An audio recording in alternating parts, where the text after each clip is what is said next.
Good afternoon, ladies and gentlemen. Welcome to an exciting and everything amazing Propagandacast with me, host Imperial Dane, the one and only master propaganda heroes like Defender of the Fatherland, off here to a 1v1 on Faymonville Approach, which is no longer a community map. It's actually part of the official map pool. In the northwest, we have Jesulin here fighting for America, freedom, democracy, the 1st Infantry Division, and the southeast, it is Momo4sho fighting here for the 44th Grenadier Division, supported by elements of the 210th Coastal Reserve Division. We're straight here for a match from the Resurgence Cup here. Big tournament there, sponsored by Relic. So, off some exciting stuff here. We got the double Pioneer Coastal Reserves out here for Momo versus double Pathfinders out of Jesulin with some rifling on the way there. As always, big hearty thanks to my patron supporters for continued and generous support of the Propagandacast. Allows me to keep making all these wonderful videos. And a big hearty thanks to keep commenting, liking on the helps out immensely with the YouTube algorithm. So, double Pioneers, double Coastal Reserves here. Obviously has the benefit of getting out a lot of troops very fast here onto the field. Mix of Pioneers and Infantry. So, this allows Momo4sho a bit of an early surge here in terms of like just raw power on the field. Of course, allows to lay down more sandbags here. And of course, the match goes on. This Coastal Reserves can also just provide more mining possibilities here. So, again, Coastal Reserve at the higher levels are very popular, in part because they also typically just tend to see as like, it's the only way to play Valorant at the moment, as they just don't view the Grenadiers as being, well, very good in the current metagame. So, we got the infantry coming up from Momo4sho. Likely not going to go commit even heavier to this, just again, those few moments in the early game, we can just like get extra infantry out of that. You just do that, and then you follow up with more standard stuff. South side here, Coastal Reserve's going to catch the Pathfinders pushing further south here. We got Jesulin there based in the center. We've got a second rifle squad for Jesulin up north here. Coastal Reserve hold against the Pathfinders. Kakano bolt action rifle versus M1 Garance there. The M1 Garand, of course, being the standard rifle there of the United States Army. Coastal Reserve with the Pioneers catching the Pathfinders here. MD42 on the way there for Momo4sho to support his Italian troops and his Pioneers. Rifle engaging the Coastal Reservists up close here. And there you go, already one man down. He would have push off the Pathfinders. Rifle squad keep pursuing here. At this point, Momo, I think, is just trying to waste time for the rifle and maybe get another kill here in the Pathfinders. But the longer it does this, I think it's going to take too many casualties. Up north here, Coastal surfing around the Pathfinders.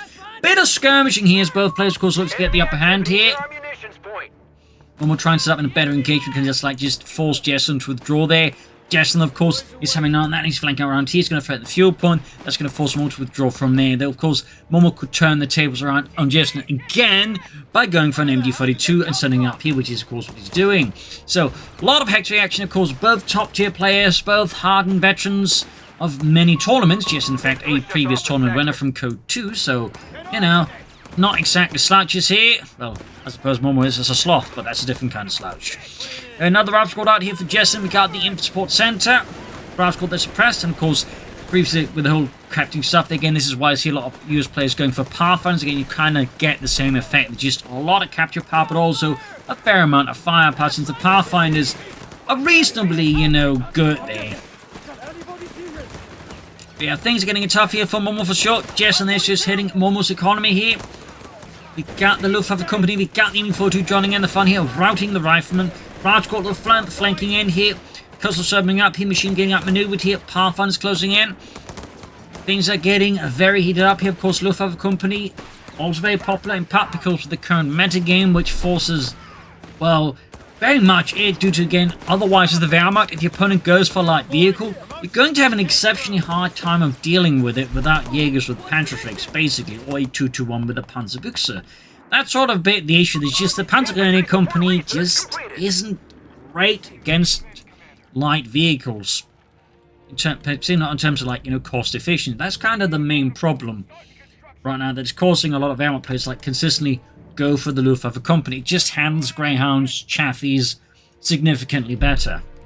That's sort of the problem there. Plus, the Jaegers, again, are more flexible. They can handle things at better range, whereas with the Panzergrenadiers, you have to get close in, because the current DPS dispersal, in a sense, isn't quite great, which is probably why more likely MP40 Grenadiers, because they're cheaper, they hit faster, so they're kind of more cost-efficient, plus they get Panzerfaust, or they might go for Fallschirm Jaegers, because they actually have better range firepower, and they got Panzerfaust. Again, ultimately, you got better options of dealing with the light vehicles. So those are sort of, shall we say, some of the things going on there, if you will. But so far, Jesulin here heading hard, pushing back Momo and the German army here across several points. We do get the 2-1 here for Momo. Obviously looking to get his own light vehicle out here to pressure back against Jesulin and the Americans. Parnis's Rifle Squad hit northern victory point. Machining Gewehr setting up. He's going to host down this rifleman here. Quickly suppressing them. Got the Rifle Squad pushed off. Pathfinder's closing in. 2-1 halfway done here. Rifle Squad to flank in here. Hit here. Momo again from the rear angle. Armored covers almost ready to provide support against that. It's going to take a bit longer to get there. He's almost got his fuel pump back as well. But overall, Jesulin is maintaining excellent pressure against Momo. He's attacked from as many angles as possible. The old school's got the cabinet up, and now we do get the ground here for Jesulin on the way. And there you go. Designate defensive line, a very powerful ability. Also sending one up. In theory, they probably should have nerfed, but they clearly did not. I'll wait. Of course, provides significant bonusing, healing, and repair for units not in combat in this, so it's actually like an incredibly powerful ability when you think about it, and certainly there's an argument it probably shouldn't be doing that much, honestly, for that early ability. We do get Jaegers there for Momo4sho now. So now Jesulin's attacks here around the point are going to become a lot more costly and a little less effective here versus Momo4sho and the 44th Grenadier Division. Gremlin in it catches the 2-1 there. And again, right now, Momo doesn't even have the munitions for an anti-tank weapon because he went for this. So that's a bit of a headache here for Momo, to be honest. Bit of a headache. Certainly another advantage here for Jesulin. Like, his best bet might, in theory, be a flak half-track, or more likely going to go for the Panzerboxer here, because he's definitely beyond the reach now of an immediate Panzerstrike on the Jaegers, which is typically the more common choice. Jaegers there spotting the captive on the cutoff point right outside Momo's base. Got Coastal Battlegroup being pushed northward to defend the victory point here. Victory points wise, Jesulin is leading on Momo quite aggressively already. Close to the munitions here for the Panzerboxer, but it's going to take a bit longer here. Meanwhile, Jesulin is just hammering away at Momo4sho. And here we go. He should be able to upgrade the Panzerboxer 41 to his 2-1. And at the same time, we do get the flak photo here for Momo4sho to help further deal with the infantry and, of course, light vehicles for Momo4sho.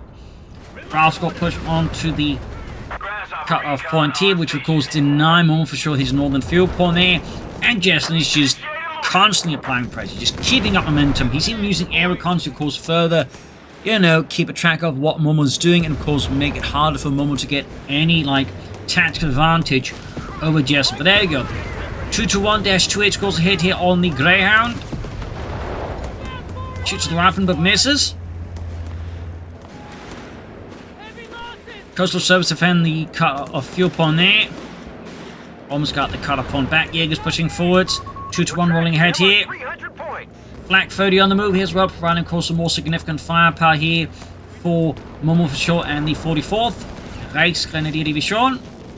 Fixing up the 2-1. Grand Empire on the Coastal Service. Further pushing northwards, machine setting up here. So this is very much, you know, the cheaper option here for dealing with the Greyhound here at the moment for Momo4sho. We would probably ideally look to the Jaegers as they are more mobile. And obviously can also ambush, which the armored car cannot. There's a bit more utility there, but again, this is the cheap and, more crucially, the faster option right now for Momo.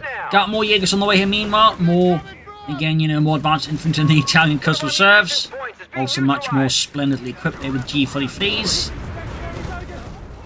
Grand Escalating again, gonna probably try and get a shot at it with a 2-1-28. No, there's no real official designation for this because it was very much something created at the front line by German troops who, you know, wanted a bigger gun on their 2-1s, basically. Sort of roughly, I think, 1944. In fact, you'd see a lot of, like, you know, look at photos, stuff like this, like, you know, others shows the utility half-tracks upgraded with Pak 38s, turning them into these, well, tank destroyers. Even 250 half-tracks for the case you see a Pak 38 mounted in them, creating a very early Pakwagen there, if you will. Fun facts, by the way, fun facts. Rifle coming in here with the Flak 30. Rifle pushing northwards here, but again, Jesulin just with that absolutely devious map control. Now we got the Finding position up here, which goes looking at the position, that's going to be mortar pit, which can cover most of the map here. Which was also a feature of old Faymonville in CoH3 with the Brits, when they could put the finding of their mortar pits inside their own base. I got a lot of bad memories of that. Paratroopers and tankers ready here for Jesulin to drop in. One of our sectors is now in enemy hands. As for Momo4sho, we got the support elements upgrade there. That'll of course be Vibrants most likely. Another thing that, you know, counters light vehicle, or can fight against light vehicles fairly well, but also pressure the infantry. A munitions point is being attacked. Which again is typically what a lot of our players feel like they need at the moment. Hence again the sheer popularity of the Luftwaffe company.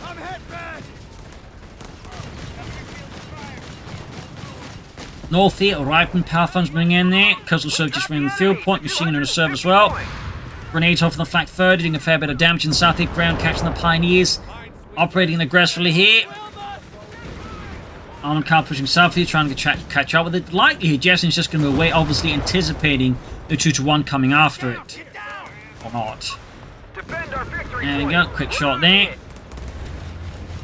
In the center, the Jaegers making progress. Momo really starting to get his hands on victory points here. And there you go, mortar pit is now in action here. Which of course adds a significant wrinkle here into Momo4sho's tactical plans.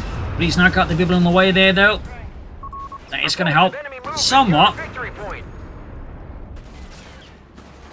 Captain moving forwards here, not Bren gun, but 30 cal in hands. Flak 30 opening up here, ripping through the captain, who was quick to call into on the Flak 30, unsurprisingly. And fresh fight in the north side for that victory point. Again, just Jesulin. Always maneuvering here, always like looking to keep Momo4sho off guard. But there you go, he does slip, tragically, costing Captain Jones P. Roberts of Wisconsin his life.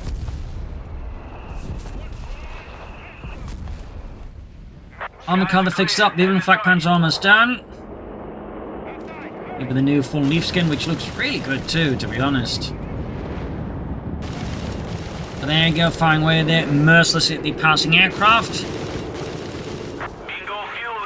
We do get the accident in here for Jesulin. Very well timed. He was clearly expecting the Vibrant because, again, very much, you know, a distinct part of the current USF Wehrmacht metagame. Anti-tank team on the field.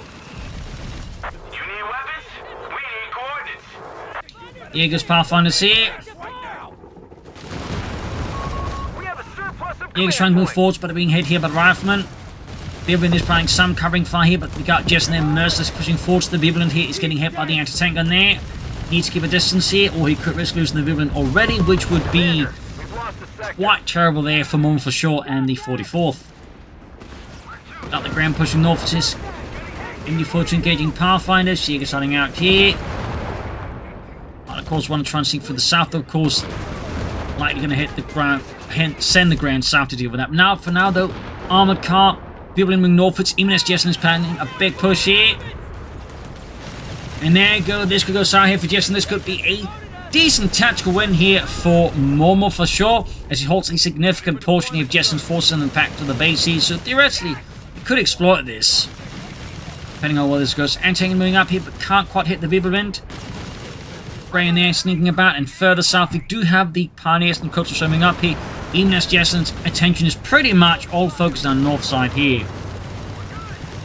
This means Momo should be able to finally hold the victory point, but he'd actually get it going on Jesulin, who has got the tank depot up here. Jaegers moving out.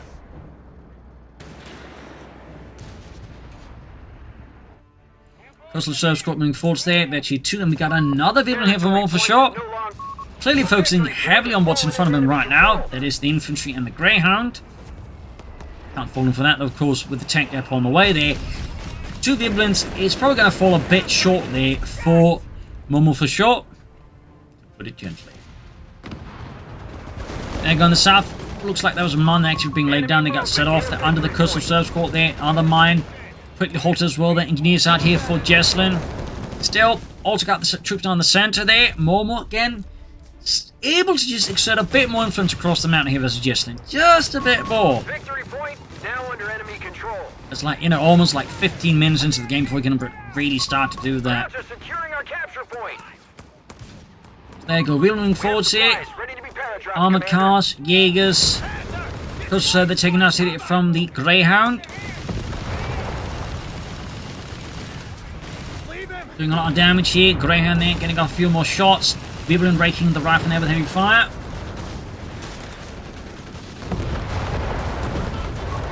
Great shot from the entertaining in there. Almost got the 2-1. Jesulin from the north here. Catch the rifle and absolutely hose them there with its 4 20mm autocannons.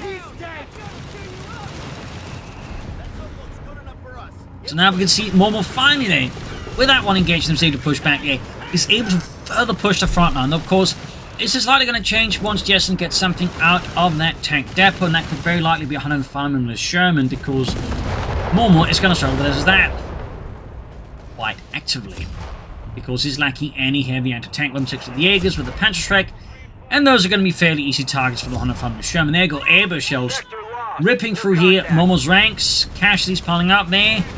And they're going for the Jesulin, heavily damaged. Shots there, they're going to start to penetrate. Just need to keep the front towards it at all times. Greyhound there, suffering engine damage. Martyrs on the way there for Momo, obviously expecting the 105mm Sherman. There we go. Jesulin there miscalculating, costing him the Greyhound. This is a bit more of a significant win there for Momo. This removes one of Jesulin's best tools for like controlling Momo4sho across the map here. Easily. Of course, Jesulin still has plenty of other tools. And there we go, we've got the carpet bombing here. Technically, 2 Jesulins in the Flak 30 should be able to fire at them, but they're focusing on various targets, so they can't concentrate firing the carpet bombing here. Pioneers get wiped out here. Looks like one of them might have gotten shot down there. I don't know. Maybe not. But all the way, though, only a Pioneer got lost from that is still not terrible there for Momo. Again, he's slowly turning this around, slowly, but again, there's so many threats he has to keep in mind here. So many potential problems. There you go. The 105mm Sherman is definitely one of them. It does have the Marder fleet as filling M there ready with its Pack 40 there mounted in the Czechoslovakian Panzer 38T chassis, which will be the basis of many German weapons platforms, and of course also the Hetzer. Defend our victory point. Yeah, he's using in this case the designated defensive line tool to repair the Jesulin, which again, I feel like the designated defensive line is like just a way overloaded ability, and I think that's the consensus amongst most high ranked players. A victory point is under That's a bit much it's just doing. Sherman 105 is reporting in. Anyways, Sherman out here for Jesulin. Freedom, democracy, more to pit already veteran to flee. Momo says, oh my god, a triple cap here against Jesulin, finally. Not hanging back in reserve here with its Pack 40 there. One of our munitions points is being neutralized. He's gone. Leave him.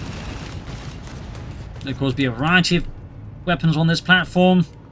There's also the Grille, which was a basic 150mm gun there, howitzer, short range. You know, for blasting out infantry targets. Sort of like the Stummel, in a sense, role, but much bigger. There's also the Flak Panzer 90 part, which was a 2mm flak on this. And even, like, with one of those grills, apparently mounted a 30mm flak gun on it. There's actually photos of that one. That actually existed. Venomous and South Engineers versus the Jesulin. Jaegers pushing forwards here. Ripping through the Engineers here. And the center shot going for the Martyr there. Momo there definitely extending and gets knocked out here. Might see a white phosphor shot here. There go to blind this Sherman, but losing the Martyr here really cripples Momo's ability to deal with that Sherman and opens up more paths to spread managed democracy here for Jesulin. He's even going for BIRs, which cause is like, you know, further kind of like an increase his liberty index against the Germans. Sending our frontline forces some much needed firepower. There you go. BIRs up there, the Browning automatic rifle. That's obviously going to be a further headache here for Momo to deal with now. We've lost control of a sector. 30 there moving in. Blinking away there at the rifleman. Up north here, we got an infantry division rush up at the northern point here. One will likely have to go for more Martyrs, so again have a responsive as the 105mm Sherman. He could also, of course, try and take up. He's going for an armored car. Follow one? That's a surprise. I mean, I suppose you go for another Panzerbuchse? Or a Radionet thing there? I don't know. Take it back. Definitely deeply surprised if he actually commits to that second 2-1, and that would be highly unusual there, but sometimes highly unusual could be what it needs, but I'm not entirely sure what purpose a second 2-1 again would exactly fulfill, but I can imagine some. I'm not sure that they actually be ideally suited Our for. line is collapsing. Enemy taking our points. But there you go, in the south though, Momo is taking advantage of just now getting a bit more tunnel vision appears here on the north side. That's always a good skill to have, by the ability to like just realize your opponents may be zoning in too much on one part of the map, and then like, you know, exploiting that to gain control elsewhere. So thumbs up to Momo there. Commander, we've lost the He sector. went for that second 2-1. Very unusual, highly unusual. And he's going for the radio antenna there. Likely for reconnaissance purposes then? I mean, that does kind of, he cancels it. Maybe he's going to go for the Panzerbuchs after all. I mean, why else go for one if he's not going to upgrade it with something? It's just deeply confusing otherwise. His Panzerbuchs, although one is still operable. Flak further moving forwards. Note they would also mark these Panzerbuchs on half tracks. They were actually where they were used, like say 250 half track, where they used as a command leader vehicle, but also in smaller tank hunter units in the early war. They'd have like sort of 250 tracks with those guns mounted on them. So, little fun fact. I believe the Panzer Pioneers 251 half tracks actually had one with the Panzerbuchs for the, you know, the platoon leader vehicle. Fun fact there. In the south here, WM's going catching the engineers. We could see a wipe here on Jesulin. Removing the engineers would certainly be a small win here for Momo, as again it would deplete Jesulin's a way to repair his starfleet. That's actually pretty good. Almost got engineers. Can he get the wipe here? Or will Jesulin's luck smile upon him? No. It's like I said, enough for Jesulin. And it's requesting a divorce. Armored car is about to get knocked out here by the Hunter Sherman. Again, I'm not entirely sure what the game plan here was. 221-28, flanking the Hunter Sherman, that's Panzerbuchse. Cubans in the south here rolling forwards, ripping through here Jesulin's forces. Like a cat, ripping through pantry unsupervised. Mines being set off here by the mortar pit. Hellcat racing out here for Jesulin, racing force for freedom, democracy, liberty, corporate interests. Jaegers appearing here around the corner. Got Vibulants for their leads in moves with arm piercing rounds as well there. Fun fact, the Hellcat racing against Vibulants like that would technically be shredded, as these were very lightly armoured. They were not really meant for like frontline combat. The rear shots are getting some damage in there, but you know, technically an actual Hellcat would have been absolutely just turned into Swiss cheese. That was a bit difficult to balance. Technically, that's what would have happened. Again, these were very lightly in armoured vehicles. Engineers on the way for Jesulin there. Go another car bombing here being unleashed by the forces of freedom and democracy. About to spread some of that from above. The Vibulants aren't quite within the area to at least, you know, focus them down properly. And the martyr gets knocked out. Now, Momo4sho's luck in keeping these martyrs alive is just absolutely awful. That's the second martyr that just got pulverized like that. Big win again there for Jesulin, because these martyrs are very much like the main threat to Faymonville Sherman and the Hellcats, so whatever you can do to like just get rid of them obviously provides Jesulin with, well, massive benefits. At this point, of course, the argument for Momo should probably be to go for the Panzer gun when he comes here to get some Pack 40s out. That'll probably be like a half-decent choice there, honestly, although, of course, the Hunter Sherman can also deal with those well. And the Hellcat at least can't. There, going Matty wipe either on Jesulin. Ralph scored, goes down. Small win for Momo, but again, he needs everyone he must here versus the Americans, as the 44th Reichsgrenadier Division here gets pushed to its very limits by the 1st Infantry Division. Mine went off somewhere. And the Panzerbuchse armored car finally went kaput. Even then falling back. That's a bit of model variation in that crew as well there. I find it amusing. They have a tendency of like providing model variations of like the strangest places, like, you know, small pioneer units or the cruiser and the Wirbelwind. And rarely like actual frontline troops. I feel that to be a bit of a shame. That's just me. But it's a start, it's a start. Maybe one day they're actually going to extend it into like frontline troops. Mines exploding there though. Other people in there racing forwards. Doing 17 to 24. I mean, Momo's done a fairly good job to bring down the victory point count between the two players here, though Jesulin still has a pretty significant lead over Momo and the Germans here. Another martyr there. This time he's managed to keep the other one alive. We'll have to maintain its status of, you know, not being on fire until the other one arrives. Another Hellcat being brought up here by Jesulin. Makes sense. And there you go, Flak 30 letting loose here on the Pathfinders. Hard on Faymonville moving forwards here. Rather being met with fierce firepower on the south of Rascal being hammered the people in there. Second martyr right around the corner here though for Momo4sho. And we got that Flak 30 being barred here by American mortar fire. Second martyr Flea Model M moving forwards here, being rolled to the front line. Pioneer sneaking out. Second Hellcat ready here for Jesulin. Freedom, democracy, sweet liberty. Got the recon aircraft there being absolutely hit there by heavy flak fire from the two Biblevins. And goes down there in a massive ball of fires, apparently just filled with explosives of very, very volatile fuel.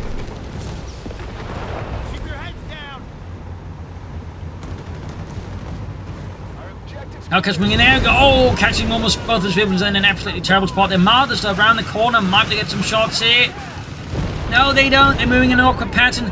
People in flak pants are knocked out. Jaegers moving in there, ambushing the Sherman. But both of the Patriot gunners are absolutely blind and proceed to hit nothing except the ground. And an absolutely abysmal range to that. There we go. Sherman, they're taking some hits, but that was just a terrible Sherman there for Momo. Lost that Biblin without doing any significant damage there to Jesulin. Brutal stuff there, and of course for Jesulin, absolutely amazing. Well, I'm sure for Jesulin it's just another Tuesday afternoon. Technically this was on a Saturday, but you get the idea. Another Biblin there for Momo. Jaegers pushing forward back with the Martyrs. There you go. Oh, that was really close. These Jaegers are so low on health here. I get he wants to get off a shot there, but the problem is I feel like at this stage, he's risking too much for these Jaegers. Like, they are so low on health here. Like, the chance of them doing any damage, and compared to the chance of it's getting utterly annihilated, is just absolutely skewed in favor of them getting wiped. Another Hunter from Sherman there for Jesulin, and I really don't think he needs more Viblins right now. Personally. Still, Momo's fighting on. He's holding on for the fatherland. People in there pushing southwards. Flak Panzer on the move. Someone get us out of here! Flak 30 engaging the riflemen. Seeing some mines here and there. Yes, indeed. Good work from Momo Mining, at least. Thumbs up. But it's not always successful. At least he's trying. Other martyr there being pulled back here for repairs. 307 versus 83. Sherman 105, ready for field ops. There goes Sam Momo4sho, but there you go. Biblin exposed. Nothing to really support it either. And there you go. The Hellcats, of course, come swooping in there. Biblin Flak Panzer immediately just lit up. The turrets sent flying there. We have 300 points. Confirmed. Further south here, Coastal serve as the Pathfinders. Flak 30 moving up. Jaegers pushing forwards here. Desperate assault here by Momo4sho to these keep the victory points somewhat even. In terms of these the numbers there, not these numbers. Rascal going 14 to 94 too far here. Pathfinders got what? Tiny win here for Momo with Jesulin. But at this point, Pathfinders, oh, they do matter. It's mostly just in terms of the pressure they can apply to the map, not so much active fighting here. Mine goes off the Rascal machine gun wiped here by Jesulin's mortar pit. And another Viblin. I really do question more Viblins now here for Momo. Again, with double Hellcats out there and just increasing, you know, number of tanks and tank destroyers in general, another Viblin just isn't making a lot of sense here for Momo. Like, sure, there's the infantry and such, but the problem is just Jesulin's forces increasingly more armor than infantry, so another Viblin really isn't going to do Momo as much as he'd like to. I think another aircraft here on the move. Over the target area now. 296 versus 81. Hellcats racing forwards here. Jesulin forwards then 2 echelons and then converging into one. But there, oh mine goes off here. Down to one of the Hellcats, but the problem is that's not going to be enough here. One martyr down, second martyr's about to get swarmed here. Black 30 down. And now again, Momo's got another Wirbelwind, but no martyrs. He does get one of the Hellcats. He might be able to get the other one. But the remaining problem is going to be those 200 from Shermans, which are absolutely going to chew up these Jaegers. This is really where, you know, the face hits the pavement for Momo4sho. Like his force composition, he's just very vulnerable to this now. These Jaegers are about to get wiped here. They do drop a Panzerschreck, but it's not going to matter. And there you go, GG, well played. Game over, victory here for Jesulin. A loss here for Momo4sho. Absolutely brutal match here. Nice back and forth here, but again, Momo I feel like a bit, you know, too caught up in certain elements. The strategy became, I think, too inflexible, which I think caused him to miss some opportunities versus Jesulin. Jesulin, of course, just applied, you know, all the American strengths, all the American advantages, and just played hard against Momo and just, you know, played to a steady mate. That's the fuck we're going there. So there you go. Hope you enjoyed this match. You've learned something from it. If you did, subscribe, like, share, comment, tell friends, tell family, and as always, you can support the Propagandacast by donating our Patreon.